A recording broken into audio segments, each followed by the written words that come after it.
Trump's lies are about to get us into a terrible, terrible situation, a possible shooting war with Iran that will be one of the most horrifying events of the 21st century so far.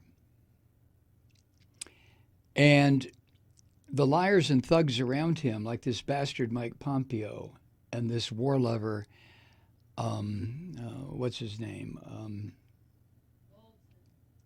John Bolton, and the rest of these people who are egging this ignorant son of a bitch to go ahead and do this, cause a war, start a war. It's just unbelievable what's going on. So be afraid. Be very, very, very afraid. When you have a maniac like Trump with the kind of power that he has, given our constitutional structure, and given the fact that there are no longer any checks or balances on this sick son of a bitch, the only possible check on his behavior would be the military, and to this point, it doesn't seem like the military really gives a fuck. You know what I'm saying? Here's my take on it. It is wholly manufactured. This stupid ass, barely readable videotape that is circulating now, you've seen it, I'm sure, showing a boat taking something off a tanker, and there's the proof that the Iranians hit two tankers with explosives. In the first place, one of the tankers was owned by a Japanese firm, and the attack occurred while the leader of Japan, the prime minister of Japan, is in Iran.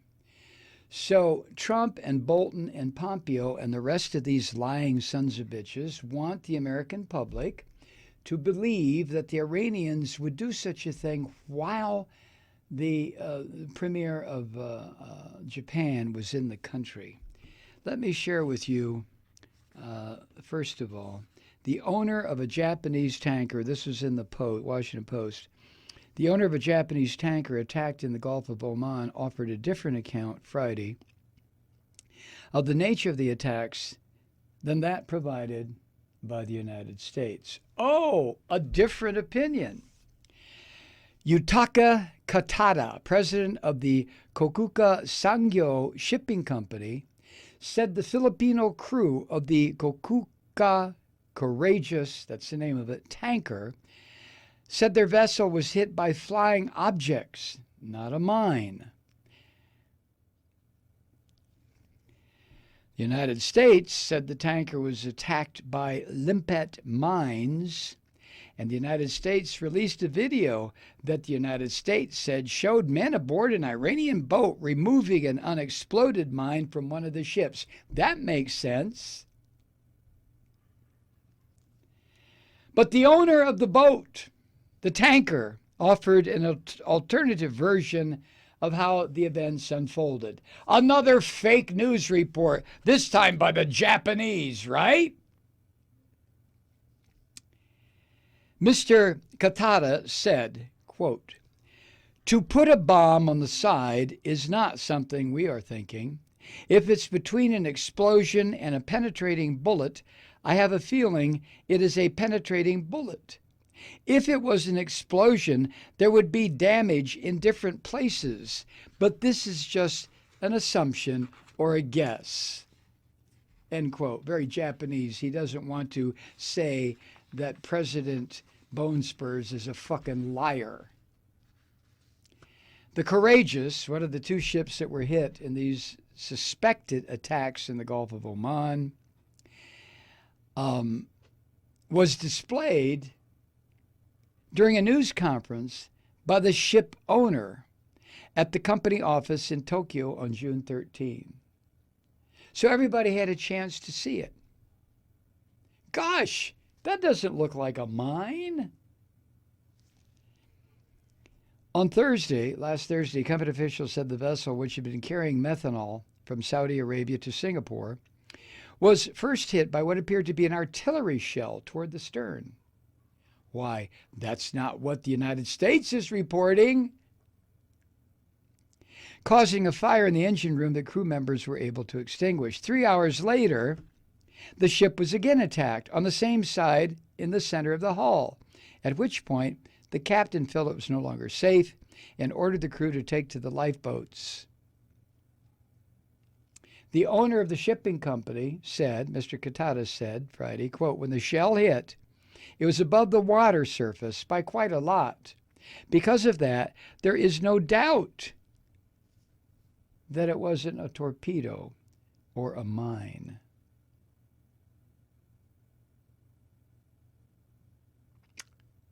Wow.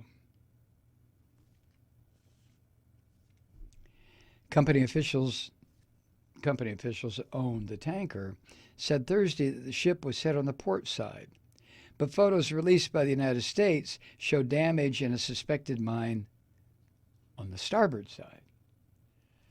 Oops! An old video of what? The ship's crew saw an Iranian military vessel in the vicinity Thursday night, Japan time, Katada said, the owner said, according to the Reuters news agency. Declassified intelligence from the Defense Department details several tense moments when the captains of 2 rescue ships were surrounded by Iranian patrol boats whose captains asked for the rescued crew members to be handed over.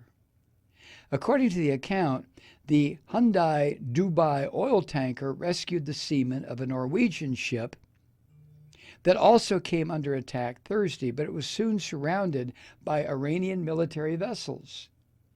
You gotta wonder why, don't you?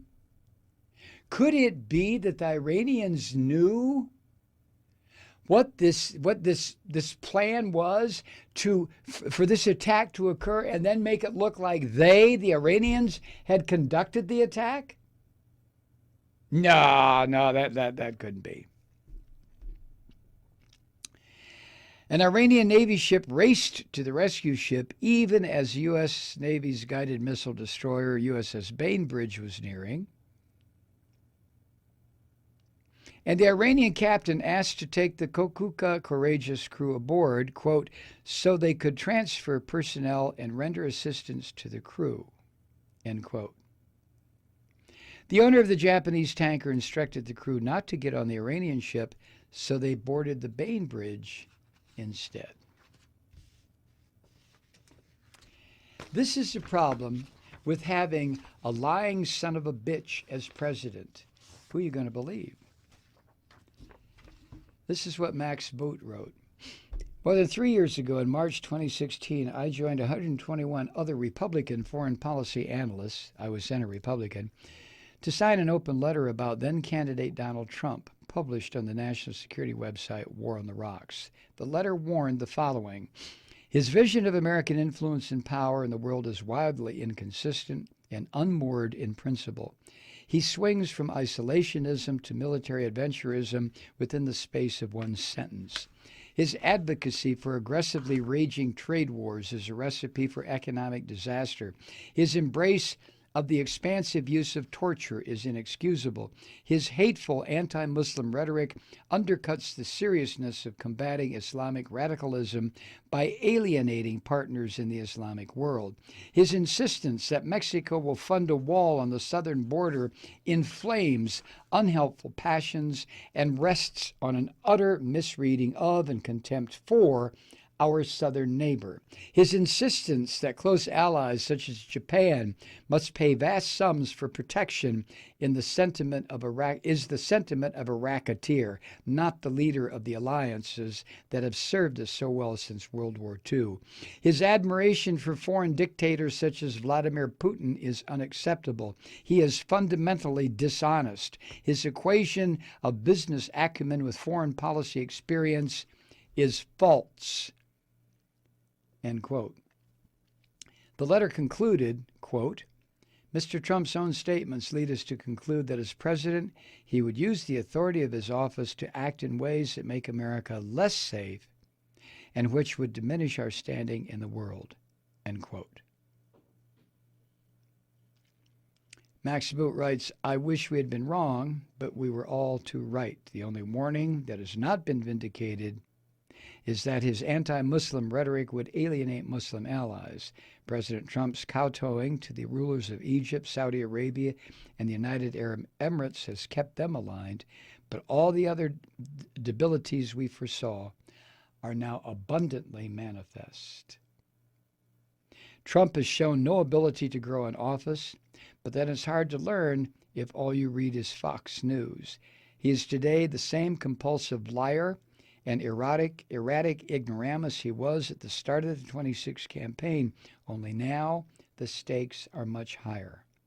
Trump is commander-in-chief as the U.S. is locked on a collision course with the Islamic Republic of Iran. The crisis in the Persian Gulf shows the danger of having a president who is so unfit for office. Indeed, this crisis is largely of Trump's own making. Hi, Truth Seekers. Mike Malloy here. As you know, we've switched formats and are now broadcast exclusively on the Progressive Voices Network. So that means you get fewer program interruptions, no corporate commercials, and lots of profanity. But our format change also means some of our radio listeners no longer hear the program. It's been a while since I mentioned our podcasts, so you may have forgotten that there is a way to listen to this program anytime you need a good dose of screaming. Visit MikeMalloy.com and subscribe to our podcasts. You have your choice. You can listen to the ranting with the audio podcast or listen and watch me lose control with a video podcast subscription. As a podcast subscriber, you can download the program to your mobile device and take me with you wherever you go. And if you have a friend who needs a dose of truth-seeking, you can give a gift subscription as well. That's MikeMalloy.com, and never miss a minute of the uncensored fun and frivolity.